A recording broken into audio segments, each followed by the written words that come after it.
Hello and a very good morning. You're watching Breakfast News on Rajya Sabha TV. I'm Tina Jha. Let's start straight away with the top stories this morning. Last day of current session of Rajya Sabha today, Congress to move privilege motion against Subramaniam Swamy and Manohar Parrikar, accusing them of lying in the House during the Augusta Westland debate.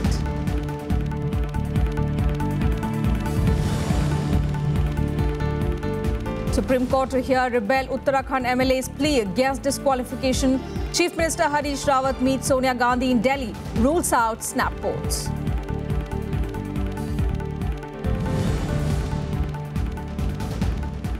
War of words between centre and Kerala state government over Libya evacuation. External Affairs Minister and Chief Minister Oommen Chandy take credit for safe exit of Indians from the war-torn country.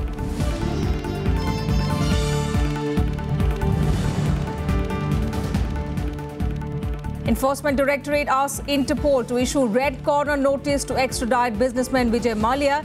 Move comes after United Kingdom refused his deportation.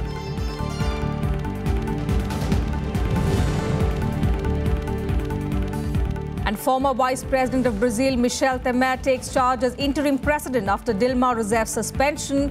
Temer announces cabinet vows to rebuild economy in his address to the nation.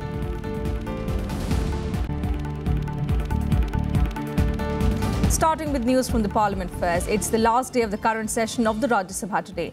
The budget session of Parliament had begun on the 23rd of February and concluded on 16th of March. There was the scheduled recess between the first and the second part. However, the session was prorogued to allow promulgation of an ordinance to bring and pass a vote on account for Uttarakhand, which was under President's rule. So the House was prorogued and the second part of the budget session began as a new session on the 25th of April. This session was to end on the 13th of May as per the schedule. However, it was curtailed in view of the last leg of campaigning for assembly elections in Kerala and Tamil Nadu, besides the fact that the government had already completed the important legislative business it planned to accomplish in this session in the Lok Sabha. On Thursday, the upper house was adjourned following the death of a sitting Congress member, Praveen Rashtrapal. Rajya Sabha condoled the death of Congress member from Gujarat, Praveen Rashtrapal. Rashtrapal became member of Rajya Sabha in April 2006 and was re-elected in April 2012. He was also elected to the 13th Lok Sabha in October 1999. Rashtrapal retired as Assistant Commissioner of Income Tax and was associated with the trade union movement of income tax employees. I refer with profound sorrow to the passing away this morning of Shri Praveen Rashtrapal, a sitting member of the House. Born in December 1939 in Gandhinagar district of Gujarat, Shri Rashtrapal was educated at the Siddharth College, Mumbai. Shri Rashtrapal represented the state of Gujarat in this House from April 2006 to April 2012 and again from April 2012 till his sad demise. In the passing away of Shri Praveen Rashtrapal, the country has lost a distinguished parliamentarian, a noted trade unionist and a dedicated social worker. We deeply mourn the passing away of Shri Praveen Rashtrapal. Members also stood in silence as mark of respect in the memory of the departed. Later, the House was adjourned till Friday. This is Kriti Mishra's report for Rajya Sabha TV. The Congress will be given privilege motions against BJP leader Subramaniam Swamy and Defence Minister Manohar Parrikar in the Rajya Sabha today. The party is accusing them of lying blatantly during the Augusta Westland debate. The Congress has announced that it will file a defamation case also against a US-based website whose material was used by Swamy in the Rajya Sabha debate. The party has alleged that the website is linked to the Sangh Parivar. Today, as we told you, is the last day of the upper house during the current session. Congress party कल ही doctor स्वामी के खिलाफ एक privilege motion move करने वाली है और हम छोड़ेंगे नहीं, क्योंकि इस आदमी ने 4 तारीख को राज्यसभा में झूठ बोला है, भयंकर झूठ बोला है. And biennial elections to 57 Rajya Sabha seats, including the one vacated by liquor baron Vijay Mallya, will be held on the 11th of June. The elections have been necessitated as 55 members from 15 states are retiring between June and August. One seat each from Rajasthan and Karnataka, vacated by Anand Sharma and Vijay Mallya respectively, will also go for polls. Out of the total 57 seats, a majority of 14 each belong to BJP and Congress. While 6 members belong to BSP, 5 are from JDU, 3 each from Samajwadi Party, BJD and AIADMK. 2 members each belong to DMK, NCP and TDP, while 1 member belongs to the Shiv Sena. Among the prominent members retiring are Union Ministers M. Venkaiah Naidu, Birendra Singh, Suresh Prabhu, Nirmala Sitharaman, Piyush Goyal and Mukhtar Abbas Naqvi, former Minister Jairam Ramesh, JDU leader Sharad Yadav and senior lawyer Ram Jethmalani. The notification for the polls will be issued on the 24th of May. The retiring members will be giving their farewell speeches in the upper house today. Moving on, the Enforcement Directorate has requested the Interpol to issue a red corner notice to Vijay Mallya in connection with a money laundering case. Now, this move comes a day after the United Kingdom refused to deport Mallya as per the British laws, who is currently residing in the United Kingdom. The Enforcement Directorate on Thursday asked Interpol to issue a red corner notice to extradite businessman Vijay Mallya. The move comes after the United Kingdom government denied his deportation under British laws. UK says it cannot deport Mallya because he came with a valid passport, but can consider if India seeks his extradition. Vijay Mallya भाग जाएंगे, ये ऐसी आशंका शायद थी भी नहीं, क्योंकि उसके इंडस्ट्रीज इत्यादि हैं यहाँ, और जो बैंक्स इसके लिए कार्रवाई कर रहे थे, सरकार नहीं बैंक्स कार्रवाई कर रही थी अपने राशि वसूलने के लिए, तो बैंक्स ने संभवतः जब केस वगैरह दाखिल किया, जैसे ही केस दाखिल किया उसके बाद ही माल्या भाग गए। तो ये मामला पहले बैंक्स और माल्या के बीच में था, सरकार तो बाद में आई जबकि मनी लॉन्ड्रिंग वगैरह का मामला सामने आया। It's coming too late in the day. It should have been activated long back. Now that steps are being taken, I think his wealth across the world should be taken back and through the due process of diplomatic activities, and I think they have failed in UK, but I am sure they will be able to activate it across the globe and at least recover the money that he owes the banks and the employees of the Kingfisher Airlines. Mallya and his firm Kingfisher Airlines owe over 9,000 crore rupees to at least 17 Indian banks. He flew to London on 2nd of March when the banks tried to recover money from him. The ED is also considering attaching domestic assets and shares worth about 9,000 crore rupees owned by Mallya. It's also looking at whether Mallya used part of a loan to buy properties abroad, which he has denied. A Mumbai court has also issued an arrest warrant, but so far Mallya has ignored all such orders to return and face investigations. Bureau Report, Rajya Sabha TV. Uttarakhand Chief Minister Harish Rawat met Congress President Sonia Gandhi in New Delhi on Thursday. After the meeting, Rawat said that the party is not thinking of snap polls in the state. He further said that the focus of the state government will be to restore development. There has been speculation that the Congress may go for a snap poll to clear uncertainty with the issue of disqualification of its 9 MLAs still before the Supreme Court. Rawat also earlier met Governor Krishnakant Paul along with his cabinet colleagues a day after being reinstated as Chief Minister. Rawat also held his first cabinet meeting on Thursday after taking charge.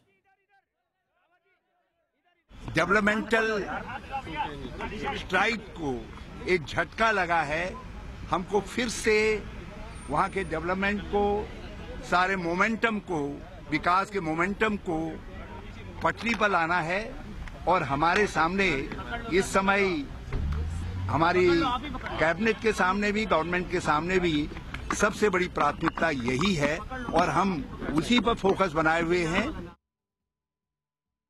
And the Supreme Court will today hear a rebel Uttarakhand MLA's plea against their disqualification in the State Assembly. The rebel Congress MLA on Thursday moved the Supreme Court, challenging the Uttarakhand High Court's judgment, upholding the Speaker's decision to disqualify her in the Assembly. Congress MLA Shaila Rani Rawat was disqualified along with 8 other MLAs who had already challenged the High Court decision in the apex court but were refused any relief of stay before the 10th May floor test. The Supreme Court has clarified that they will remain disqualified unless it allows their petition. Shifting focus, India has said that it expects Pakistan to hand over gangster Dawood Ibrahim, wanted for the 1993 Mumbai serial blasts. The statement comes after private news channel CNN News 18 purportedly tracked him down in the Pakistani city of Karachi. The channel has claimed that its reporters have managed to locate Dawood's bungalow at D13 Block 4 Clifton in Karachi. Dawood is accused of masterminding a dozen bombings and grenade attacks in Mumbai in March 1993, killing 257 people and injuring more than 700 in the deadliest such attack in India's history. India and the United States accuse Dawood of financing Islamist militant groups including Al-Qaeda and Lashkar-e-Taiba. The US Treasury has frozen his assets as well. Dawood Ibrahim is a UN-designated global terrorist and a fugitive from Indian law. At several points of time, his details have been shared by the Indian government with the government of Pakistan, which also includes his possible locations in Pakistan. The CNN News 18 report that you have referred to only corroborates the facts that were already available with us. We will continue to pursue this matter, and we expect Pakistan to hand over this international terrorist to us. Time for a very short break here on Breakfast News. We'll be back with much more on the other side.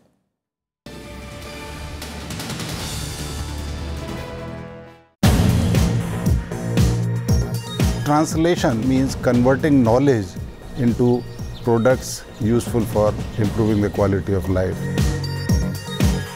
So we need to apply that knowledge to find solutions, and that is what we are trying to do in this institute. Somebody who has understanding of biology, somebody who has understanding of medicine, somebody who has understanding of engineering. If a team is put together, can we then develop novel diagnostics? Watch Eureka with Dr. Sudhanshu Brati, Dean at Translational Health Science and Technology Institute, only on Rajya Sabha TV.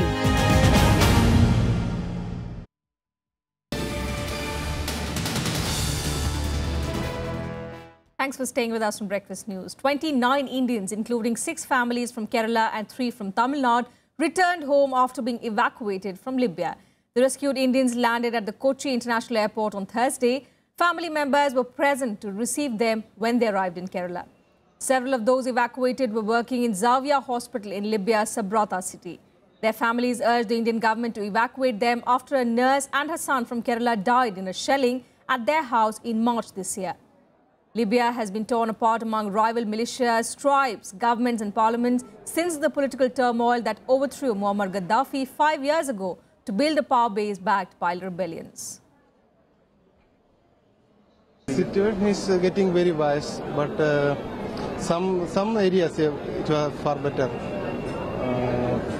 How to explain? I can't explain. We struggled so much, that's why I can't explain. Libya खराब है, अभी बहुत problem है. अभी problem मतलब क्या, अभी दो तरफ फैमिली है ना, फैमिली जो फाइटिंग है ज़्यादा. ये बात में क्या है, गवर्नमेंट नहीं है अभी, 4 गवर्नमेंट है और कुर्सी के लिए लफड़ा चल रहे हो, कुर्सी के लिए. अभी जिसके पास ताकत ज़्यादा है, बंदूक ज़्यादा है, वो आगे जाएगा. And time now for all the election buzz in our special segment Verdict 2016.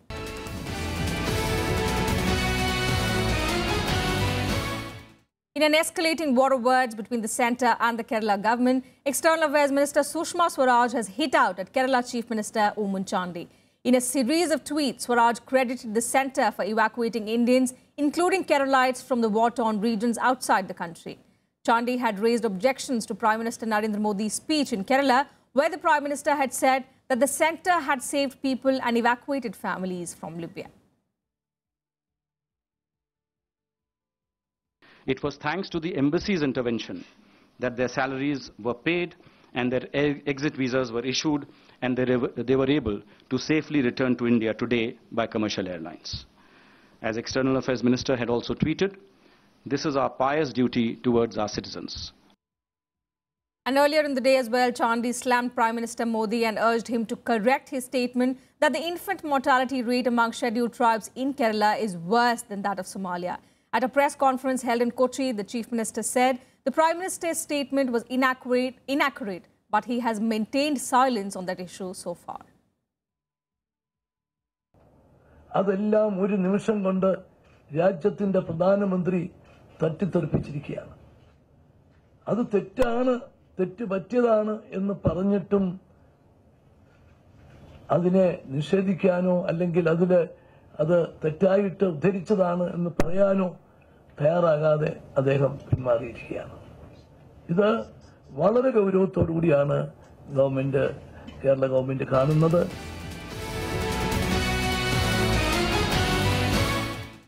And moving on to some news from Haryana, a one-man commission headed by Prakash Singh, constituted by the Haryana government to probe into the alleged failure and inaction of civil and police officials during the Jat agitation in February this year, is likely to submit its report today.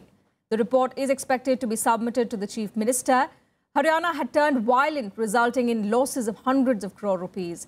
The Prakash Singh Committee report is expected to recommend action against officers who failed to perform their duty during the agitation. On the other hand, the Haryana government is expected to issue notification for Jat reservation also today. On 29th of March, the Haryana Assembly had unanimously passed a bill to provide reservation to Jats and 5 other communities in government jobs and educational institutions. The bill had proposed to give reservation to Jats and 5 other castes, Jat Sikhs, Rods, Bishnois, Tyagis and Muslim Jat, by constituting a new classification in the backward classes category. Sri Lankan President Maithripala Sirisena will arrive today on a 2-day working visit. Today, he will hold talks with Prime Minister Narendra Modi and attend events of the Simhast Mahakumbh in Ujjain. The Prime Minister will also host a dinner for him today. Sirisena will address the valedictory session at the Vaicharik Mahakumbh, which is being held as part of the Simhast Mahakumbh in Ujjain on the 14th of May. He will also visit Sachi, where he will see the world-famous Sachi Stupa and attend a function by the Mahabodhi Society of Sri Lanka to unveil a statue of Angarika Dharampal. On to Brazil now, which has undergone a major political transition. After the suspension of the country's first female president, Dilma Rousseff, her former vice president, Michel Temer, has taken charge as the interim president. Soon after being appointed, Temer announced his cabinet, comprising of 22 ministers, all men. Addressing the nation, Temer said Brazilians need to have confidence that Latin America's biggest country would overcome the ongoing crisis that's been marked by a deep economic recession, political volatility and a sprawling corruption scandal. Brazil's new interim president, Michel Temer, swung into action soon after taking charge, swiftly appointing a new cabinet, addressing the nation and vowing to rebuild the country's economy. Temer named an all-men, business-friendly cabinet that includes former central bank chief Henrique Meirelles as finance minister. Speaking to his cabinet ministers, Temer said his government's priority is to build trust in the values of people. Em minha primeira palavra ao povo brasileiro é a palavra confiança. Confiança nos valores que formam o caráter de nossa gente. He also stressed that economic vitality is his key task and that he would do everything to protect and expand economic and social programs. No concerto interno e no concerto internacional. Fator necessário para que empresários dos setores industriais, de serviços, do agronegócio e os trabalhadores. Meanwhile, suspended President Dilma Rousseff denounced her removal as a farce and sabotage, alleging she's been a victim of injustice. She vowed to continue her legal fight. Não cometi crime de responsabilidade. Não há razão para processo de impeachment. Não tenho contas no exterior. Nunca recebi propinas. Jamais compactuei com a corrupção. Este é processo frágil, juridicamente inconsistente, processo injusto. Rousseff, Brazil's first female president, was impeached after a nearly 20-hour-long debate in the Senate to reach a decisive result. Senators then voted by 55 votes to 22 to suspend her and put her on trial for budgetary violations.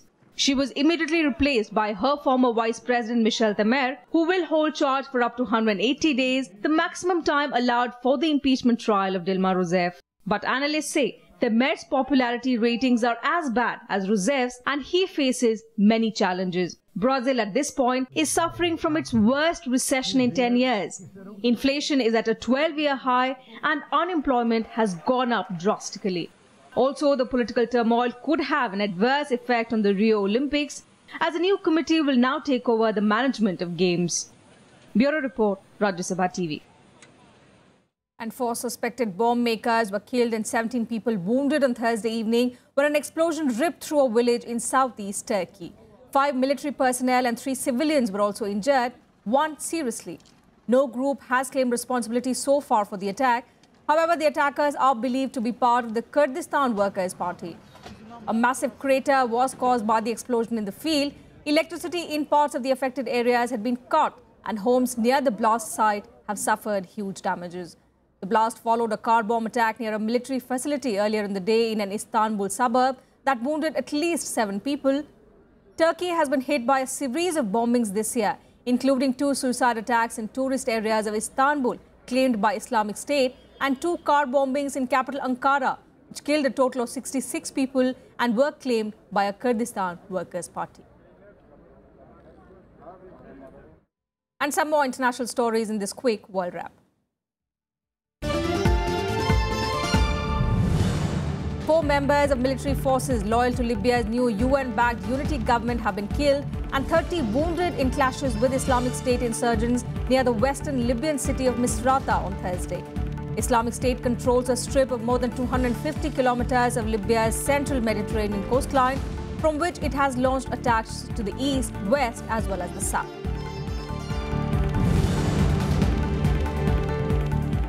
A day after the year's deadliest attack in the Iraqi capital, supporters of a Shiite cleric took to the streets of Baghdad on Thursday to denounce the government for failing to protect them, escalating political confrontation that could doom the ruling coalition. Suicide attacks on Wednesday killed at least 80 people and wounded more than 110 others, including civilians and security forces.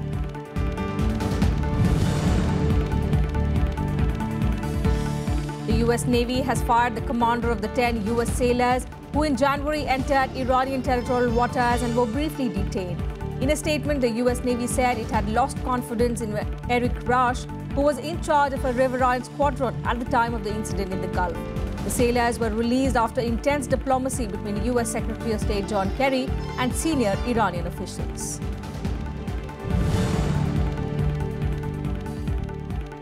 Two pieces of aircraft debris that were found on beaches in Mauritius and South Africa almost certainly came from Malaysia Airlines flight MH370, according to the Malaysian and Australian officials.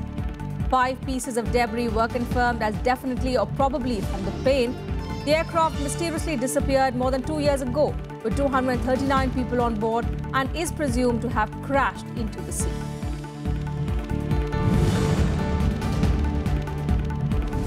British Prime Minister David Cameron opened the anti-corruption summit in London with US Secretary of State John Kerry and Nigerian President Muhammadu Buhari.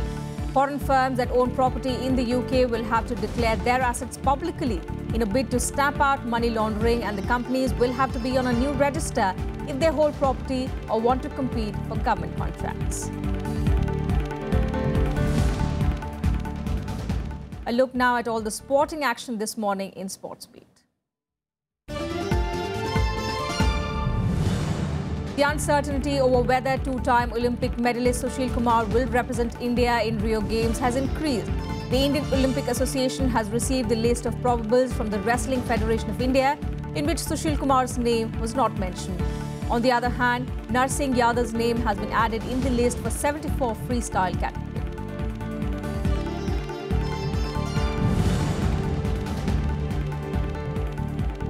The International Olympic Committee Medical Director Richard Budgett has said there was no need to delay the Rio Olympic Games because of the Zika virus threat. Budget was responding to the remarks made by the Canadian health professor Amir Atran about the horrendous result of the deadly virus.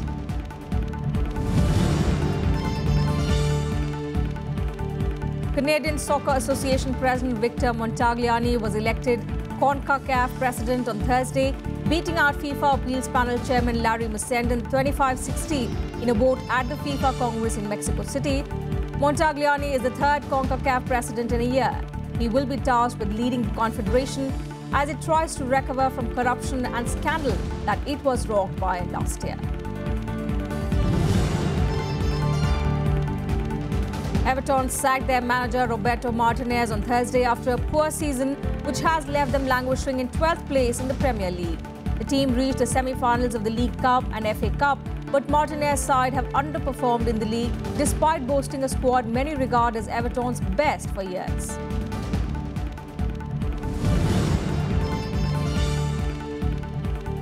Serbian Novak Djokovic overcame a terrible start to his Italian Open third-round match against Tomic Bellucci on Thursday to progress to the quarterfinals and a meeting with Rafael Nadal.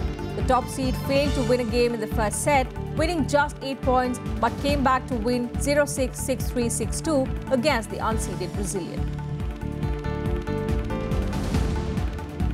And that's all we have for you in this bulletin. Thanks for watching.